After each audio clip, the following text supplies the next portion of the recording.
Pasteur Philippe Kabongo, on t'a vu accompagner, comme toujours, les résistants, les patriotes et les combattants qui viennent de prendre les métros tout à l'heure pour aller vers métro Sèvres-Babylone. Alors, quelles sont vos appréhensions par rapport à ce qui se passe aujourd'hui? Ce ne sont pas des appréhensions, c'est une mobilisation.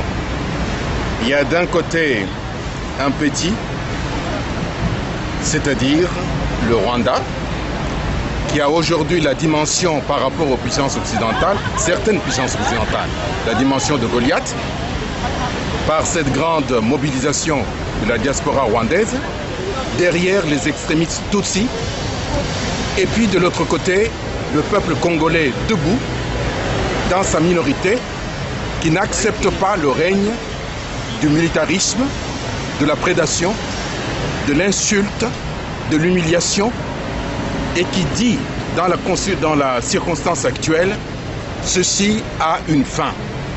Et nous sommes debout, aussi bien les hommes d'église, nos enfants, les combattants, les résistants, nous sommes debout pour accompagner ce mouvement. C'est aussi une manière de prendre date, parce que ce qui se passe aujourd'hui a un avenir. Et nous serons à cet avenir.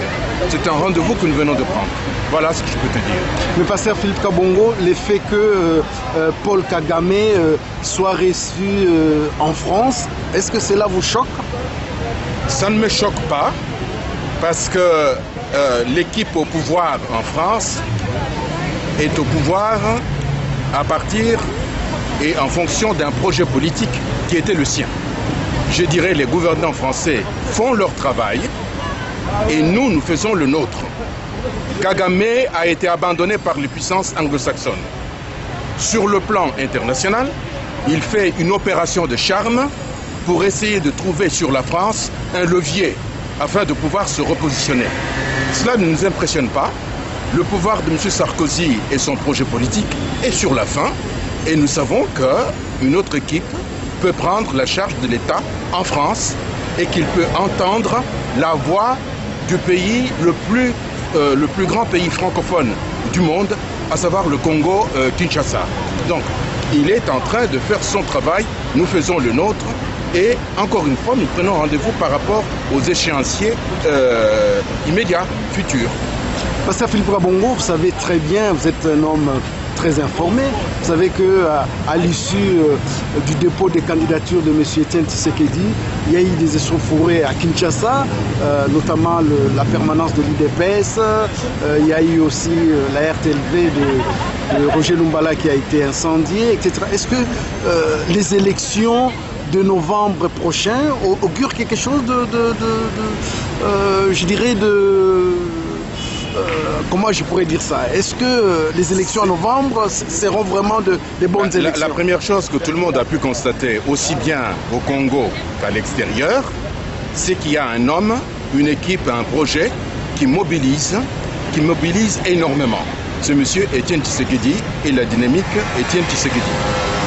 Et cette perspective a mis le pouvoir de Kanambé en état de convulsion.